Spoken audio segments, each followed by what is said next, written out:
दोस्तों अगर आप भी भारत की जीत से खुश हैं, कोहली को अच्छा खिलाड़ी मानते हैं तो वीडियो को लाइक जरूर कीजिएगा। दोस्तों सांस रोक देने वाले अंतिम ओवर के आखिरी ओवर की आखिरी गेंद पर भारतीय क्रिकेट टीम ने पाकिस्तान को हराया। आखिरी ओवर के रोमांच का पूरा वीडियो आपको दिखाएंगे, साथ ही कोहली पांड्या की बैटिंग का भी। लेकिन उससे पहले आप सभी को क्या लगता है, कोहली, पांड्या, रोहित और बाबर में कौन बेहतर है? नीचे कमेंट करके हमें जरूर बताइएगा। दोस्तों इतिहास का सबसे रोमांचक मुकाबला तो भारत और पाकिस्तान के बीच ही होना था, और ऐसा ही सबसे रोमांचक मुकाबला वर्ल्ड कप 2022 में खेला गया। दोस्तों मुकाबले की शुरुआत भारत के लिए इतनी सुनहरी थी कि पाकिस्तान का काल सबको दूसरे ओवर से नजर आ रहा था। हरदीप सिंह ने बाबर का विकेट लिया, फिर रिजवान को भी आउट कर दिया। इस बीच शमी भी आ गए और इफ्तिकार अहमद को 52 रन पर आउट कर गए।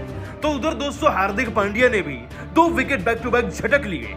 98 पर दोस्तों पाकिस्तान की टीम के 5 विकेट गिर गए थे। लड़खड़ाती डगमगाती हुई पाकिस्तान की टीम भला कहां ही पहुंच जाती, लेकिन दोस्तों पाकिस्तान की टीम की तरफ से 2 खिलाड़ी अंतिम पलों में पूरे मैच को ही पलट गए। दोस्तों मसूद भी 52 रन तो लगा ही गए थे। शाहीन शाह अफरीदी भी 8 गेंदों में 16 रन चढ़ गए, और इसी के चलते दोस्तों ये पाकिस्तानी टीम 150 के पार पहुंचने में कामयाब हो पाई। खैर दोस्तों भारतीय टीम को पूरे 160 रन का लक्ष्य मिल गया। जाहिर सी बात दोस्तों लक्ष्य कोई बहुत ज्यादा बड़ा नहीं था, लेकिन एमसीजी के मैदान में जब 1 लाख दर्शक बैठे हों तो ये 160 भी 260 से कम नहीं होता। और आज भारतीय क्रिकेट टीम इसी प्रेशर का शिकार बन गई। सबसे पहले दोस्तों दोष जाता है केएल राहुल को, जो बहुत जल्दी आउट हो गए। दोस्तों 4 रन पर राहुल के क्लीन बोल्ड होने के बाद रोहित भी 4 पर कैच आउट हो गए थे। बल्लेबाजी का दारोमदार अब सूर्या और कोहली के कंधों पर था, लेकिन इससे पहले कि कोहली अपने पैर जिमा पाते दोस्तों आज तो सूर्या भी फेल हो गए। 15 रन पर अपने गलत शॉट के चलते दोस्तों सूर्या भी कैच आउट हुआ और अक्षर तो 2 रन पर रन आउट हो गए। बल्लेबाजी का सारा दारोमदार अब पांड्या और कोहली के कंधों पर था। इस बीच दोस्तों दोनों ने बहुत ओवर तक अपने आप को बचाए रखा, बड़ी धीमी बल्लेबाजी करी। इंडिया के तो 21 गेंदों में 10 रन थे और जीतने के लिए लगभग 60 गेंदों में 120 रन की दरकार थी। जीत लगभग नामुमकिन लग रही थी कि तभी मैदान में एंट्री हो जाती है राहुल द्रविड़ व रोहित शर्मा की। दोनों खिलाड़ी इन दोनों को आकर समझाते हैं और तभी पांड्या कुछ ऐसा कर देते हैं कि देखकर आंखों पर विश्वास नहीं होता। दोस्तों हार्दिक पांड्या ने मात्र 15 गेंद में 13 रन ही लगाए थे, लेकिन अब जब वो दोनों खिलाड़ी उन्हें सलाह देकर गए तो उन्होंने मोहम्मद नवाज की धज्जियां उड़ा के रख दी। डीप मिड विकेट की तरफ से 12वें ओवर की पहली गेंद पर एक ऐसा स्लॉग शॉट खेला हार्दिक पांड्या ने कि गेंद सीधा छक्के पर जाकर गिरी। इसके बाद दोस्तों इसी ओवर की 4थी गेंद पर पांड्या ने भी इसी गेंदबाज को आड़े हाथ लिया और लॉन्ग ऑन की तरफ से एक और ऐसा छक्का जड़ा कि गेंद इस बार तीसरे स्टैंड में जाकर गिरी थी। और इस ओवर की अंतिम गेंद पर हार्दिक पांड्या ने एक और शो दिखाया। दोस्तों हार्दिक पांड्या ने भी लॉन्ग ऑन का ही रास्ता अपनाया और इस शॉर्ट गेंद पर एक ऐसा तेज तर्रार शॉट खेला, लेग साइड की तरफ की गेंद सीधा जाकर दूसरे स्टैंड में जाकर गिरी और यह भी इस ओवर का तीसरा छक्का हो चुका था। दोस्तों इस इकलौते ओवर से भारतीय क्रिकेट टीम को 20 रन मिल चुके थे और वो प्रेशर भी हट गया था जो कि अभी पिछली कुछ ओवर्स में बना था। आगे चलकर दोस्तों विराट कोहली और पांड्या ने मिलकर फिर भारतीय क्रिकेट टीम की गाड़ी को जीत की पटरी पर ला ही दिया। 37 गेंद में 42 रन जहां कोहली ने बना दिए थे, तो वहीं पांड्या ने 25 गेंद में वो 35 रन की पारी जुटा दी थी, जिसके चलते भारतीय क्रिकेट टीम 100 के पार भी पहुंची और जीत के करीब भी। दोस्तों जीतने के लिए अब हमें 30 गेंदों में लगभग 60 रन चाहिए थे और जीत पूरी तरीके से मुमकिन हो चुकी थी। लेकिन यह सब मुमकिन हुआ तो हार्दिक पांड्या और कोहली की पारी की बदौलत। हम चाहे जीते या हारे दोस्तों, इन दोनों खिलाड़ियों ने प्रयास पूरा किया। लेकिन दोस्तों पांड्या और कोहली की बल्लेबाजी तो हमने खूब देखी, परंतु ज्यादा मजा जब आया जब मुकाबला अपने अंतिम ओवर में प्रवेश कर रहा था। दोस्तों जीतने के लिए 19 गेंदों में 50 रन चाहिए थे।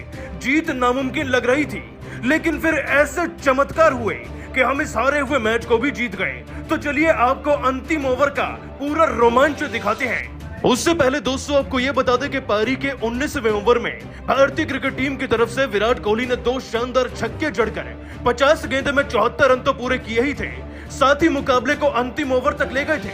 दोस्तों जीतने के लिए 6 गेंद में 15 रन चाहिए थे और गेंदबाजी पर आए थे मोहम्मद नवाज। ऐसा लग रहा था कि जीत बेहद ही आसान है, लेकिन कहते हैं ना क्रिकेट अनिश्चितताओं का खेल है, हर प्रिडिक्शन फेल है। आज बिल्कुल वैसा ही हुआ। तो आखिरी ओवर की पहली गेंद पर भारतीय क्रिकेट टीम का वो विकेट गिर गया जो जीत की सबसे बड़ी उम्मीद थी।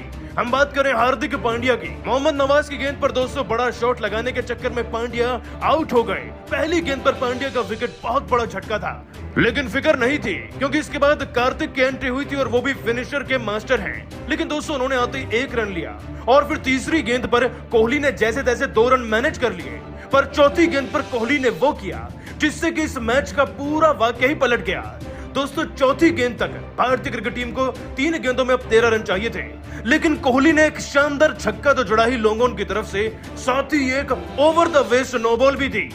इसके बाद दोस्तों अगली गेंद डर के मारे इस खिलाड़ी ने वाइड में तब्दील कर दी और फिर एक्चुअल में चौथी गेंद पर विराट कोहली को बाई के 3 रन मिल गए, जहां पे वो रन आउट होने से बच गए थे। तो 2 गेंद में अब 2 रन चाहिए थे, लेकिन रोमांच अभी भी अपनी चरम सीमा पकड़ने वाला था। दोस्तों इस ओवर की 5वीं गेंद पर दिनेश कार्तिक फिर स्टंप आउट हो जाते हैं। अब 1 गेंद में 2 रन चाहिए थे। मुकाबला हद से ज्यादा रोमांचक हुआ, लेकिन अगली ही गेंद पर अश्विन को एक वाइड गेंद डाल दी गई। 1 गेंद पर 1 रन चाहिए था। फिर रविचंद्र अश्विन ने सुनहरा चौका लगाया और भारत को पाकिस्तान के खिलाफ जिताया। दोस्तों ये था वो आखिरी ओवर का असल रोमांच जिसने भारतीय टीम को सारे हुए मैच में जिता दिया। लेकिन दोस्तों इस जीत तक पहुंचने में, इस अंतिम ओवर तक पहुंचने में कोहली का बहुत बड़ा योगदान रहा। इनके 53 गेंद में 80 रन की नाबाद पारी को दुनिया कभी नहीं भूलेगी। दोस्तों 4 विकेट के अंतर से हमारा देश भारत जीत जरूर गया है, लेकिन जीता है अकेले किंग कोहली की वजह से, उन 82 रन से जिनसे भारतीय क्रिकेट टीम को सबसे ज्यादा मदद मिली है। और दोस्तों इस जीत के बाद भी कोहली ने कुछ ऐसा कहा कि सबका दिल जीत लिया। दोस्तों आपको बता दें कि मैन ऑफ द मैच बनते ही विराट कोहली ने अपने बयान में कहा, सबसे पहले तो मैं धन्यवाद करना चाहूंगा उन सभी फैंस का जिन्होंने पूरे वक्त मेरा साथ दिया, मुझे हमेशा समर्थन किया आगे बढ़ने के लिए। लेकिन सही मायने में देखा जाए तो विश्व कप में पाकिस्तान के खिलाफ खेलना आसान तो नहीं है, और खासतौर पर जब 1 लाख दर्शक आपसे उम्मीदें लगाए बैठे हों। हमारे ऊपर भी 100 करोड़ भारतीयों की जीत का भार था, लेकिन हमें मैच तो जीतना ही था और उसके लिए कोई बहाना नहीं चलता। मैं खास तौर पर धन्यवाद करना चाहता हूं कप्तान रोहित शर्मा का, जिन्होंने सटीक वक्त पर हार्दिक पांड्या को बल्लेबाजी पर उतारा। उनके फैसले मुझे चौंकाते हैं क्योंकि वही हमें जिताते हैं, और हार्दिक पांड्या ने भी मुझे बल्लेबाजी के लिए हमेशा पुश किया। जब हमें 1950 रन चाहिए थे तब भी वो बहुत पॉजिटिव थे, और जब 6 में 15 रन चाहिए थे तब भी। जीत में उनका भी उतना ही अहम योगदान रहा है। साथ ही मेन क्रेडिट मैं हमारे गेंदबाजों को भी देना चाहूंगा। अगर वो पाकिस्तान को कम स्कोर पर ना रोकते तो शायद हम मैच को जीत ही नहीं पाते। ये जीत वाकई में ऐतिहासिक है हम सब के लिए। ये मेरे कमबैक के लिए भी एक बहुत यादगार पारी है जिसे मैं हमेशा दिल के करीब रखूंगा। लेकिन ये जीत मेरे फैंस को भी समर्पित है, और उन 100 करोड़ भारतीयों को भी जिन्होंने हमारा हमेशा साथ दिया है। ये जीत पूरे भारत के लिए दिवाली का तोहफा है हमारी तरफ से, और उम्मीद है कि इस बार का विश्व कप भी हम ही जीतेंगे। दोस्तों विराट कोहली का ये बयान दिल जीतने वाला है। दोस्तों जीत तो बहुत बड़ी थी ही, लेकिन भावुक भी उतनी ही थी। और जीत के बाद तो हार्दिक पांड्या कुछ इस कदर रोए, अपने पिता तक को याद करके देखकर अब आपके भी आंसू निकलने वाले हैं। दोस्तों तस्वीरें आपके सामने हैं, पांड्या के आंसू भी आपके सामने हैं, और पांड्या ने क्या कहा चलिए आपको उनका वीडियो दिखाते हैं। दोस्तों हार्दिक पांड्या ने अपने बयान में कहा, ये जीत हमारी नहीं बल्कि पूरे देश की है। दीपावली के इस पावन अवसर पर अगर हम जीत पाए हैं तो 130 करोड़ भारतीयों के समर्थन की वजह से ही। आज वाकई में दिल बहुत ज्यादा खुश भी है और उदास भी कि हमारे पिता हमारे साथ नहीं, लेकिन ये जीत उनके भी नाम है।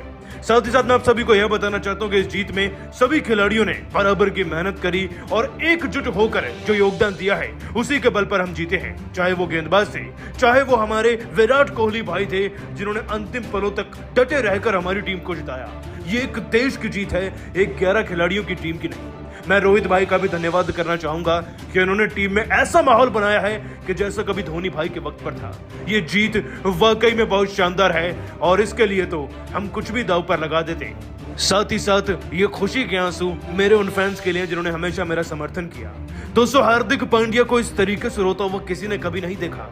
इतना ग्लैमरस खिलाड़ी आज अपने पिता को याद करके रो बैठा, और साथ ही अपने देश की जीत के लिए भी। लेकिन आप सभी को क्या लगता है, पांड्या, बाबर आजम और रिजवान में बेहतर कौन है? नीचे कमेंट करके जरूर बताइएगा, और अभी सब्सक्राइब कीजिए हमारे YouTube चैनल को। धन्यवाद।